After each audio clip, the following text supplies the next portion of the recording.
So we heard about the influence of the red cell and the red cell contents, right? The altered hemoglobin that people inherit, that lay the basis for the pathophysiology of the disease and enhanced sickling, especially in hypoxia. We've heard about other cells that are involved. You mentioned white cells, you mentioned endothelium. Just for the panel, what is sort of your understanding of sort of where we are in present day in terms of the influence of not only the red cell and sickling, but all of the other cellular elements that contribute to vaso-occlusion, for example? So I think one of the things that Elliot pointed out that's so important is how different each person is and how different the phenotype can be. And some of that is about the red cell, but some of it is also the blood vessel. And a lot of what happens in sickle cell disease is that it becomes a blood vessel disease as much as it is a blood disease. And there are likely other mutations and co-inherited changes that affect the flexibility and the longevity of those blood vessels. So while it is incredibly important that the red cell is the primary focus where the sickling occurs in the abnormal membrane, the interactions are there. We also know that downstream, all of the ongoing inflammation really impairs the blood vessels. And I think when you look at treating this disease, we have to look at not just the blood cells, but the blood vessels.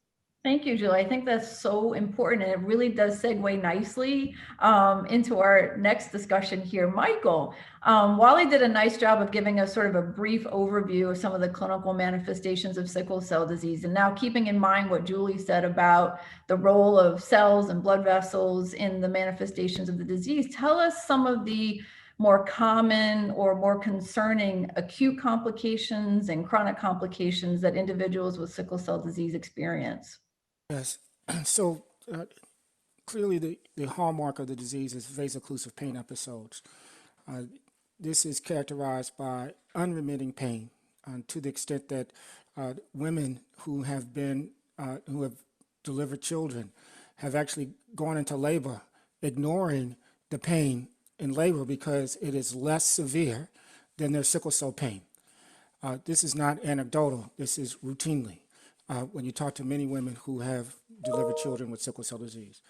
It also sets up a tremendous challenge for structure of their life because these events can occur spontaneously with no forewarning. There clearly are environmental factors that can precipitate pain. Work done out of USC by Tom Coates and his team has shown quite nicely that even anticipation of a noxious stimuli will cause vasoconstriction, which sets up the pattern of ischemia, reperfusion injury that Elliot so nicely discussed a few minutes earlier. And so vaso-occlusive pain is clearly the hallmark. Other complications include in infancy, the predisposition to infectious disease, in particular encapsulated organisms. For this reason, every newborn should be screened for sickle cell disease and started on penicillin prophylaxis as a standard approach. This is to decrease life-threatening streptococcal pneumonia infection that occurs in this population. Prior to the era where we started penicillin and the use of conjugated pneumococcal vaccine, you could expect almost 20% of the children to die in the United States or Europe. The rate is much higher in low-income settings. This third complication that occurs on an acute basis is acute ischemic injury of the brain. We call them strokes. They can occur as young as a year of age, and they clearly occur in older individuals as well. These are ischemic strokes as well as cerebral hemorrhage or hemorrhagic strokes. Both occur in this population, and we have luckily, because of some breakthrough work by Bob Adams and his group, have been able to identify a biomarker for which group of children are likely to have strokes. In the absence of this technology and intervention, about 11% of the children will have a stroke before their 18th birthday. With this screening, as well as with the intervention of initial blood transfusion therapy for at least a year, we've dropped this rate down to less than 1%. The other complications that occur in children and adults for men and young boys is priapism. This is an unrelenting pain in the penis where the penis stays erect for several hours and is not relieved with any type of perception of how can you decrease an erection or the medical term would be detumescence. This is very embarrassing. About a third of the young men have this complication. It can lead to sexual dysfunction, erectile dysfunction, as well as altered self-esteem and altered interaction with their significant others. Pregnant women with sickle cell disease have a much higher rate of pain and acute chest syndrome. Essentially, every complication that occurs in sickle cell disease occurs with a much higher rate in women with sickle cell disease who are pregnant. And this is also to mention the very important fact that, at least in low-income countries, 10% of the women with sickle cell disease, this is not a made-up number, 10% of the women with sickle cell disease who are pregnant would die during their pregnancy. So this is clearly opportunity for us to address some of the acute complications of the disease. In terms of chronic complications, I believe number one on my list would be mental health. Because of these myriad of complications that I just described, many of the adolescents and adults with this disease have significant markers for depression. Even using something as straightforward as a PHQ-9, Wiley has shown quite nicely that in a survey of adults using a pain diary, about a third of the adults had evidence of depression that would require evaluation and ultimately treatment. And there's clear evidence that in the general population, which is substantiated in the sickle cell population, that the presence of mental health, specifically depression, is a major predictor for frequent acute pain and chronic pain. I would be remiss if I didn't mention post-traumatic stress syndrome that occurs in this population, that also is associated with significant onset of acute pain and chronic pain, and our ability to understand how post-traumatic stress, particularly in our Black poor population, contributes to their disease is paramount to our understanding how to manage this disease chronically.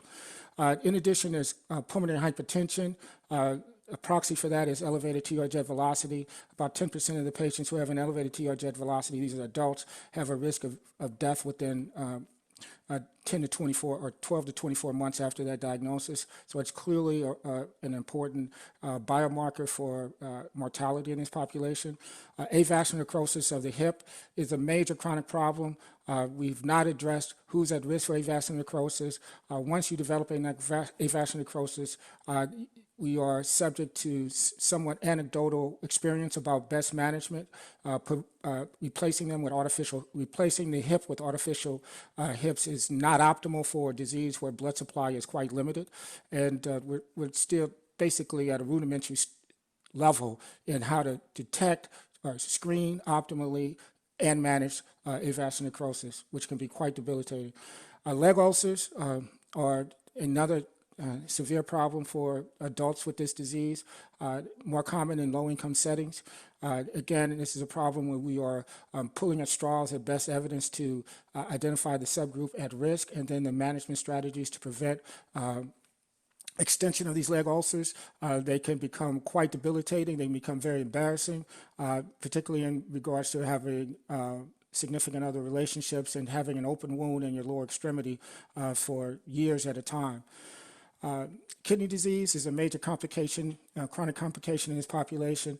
End-stage renal disease in this population, based on some work that was done about 10 years ago, indicated that within a year of a diagnosis of end-stage renal disease in the adult population using a national sample from the United States, 25% died. So clearly this is a major complication that deserves more attention, not by just the hematologist, but also the nephrologist, so that we can work together to understand the precursors, the biological markers, the genetic variants associated with progressive renal disease in this population. And I would be remiss if I didn't talk about the brain, specifically as it relates to overt strokes.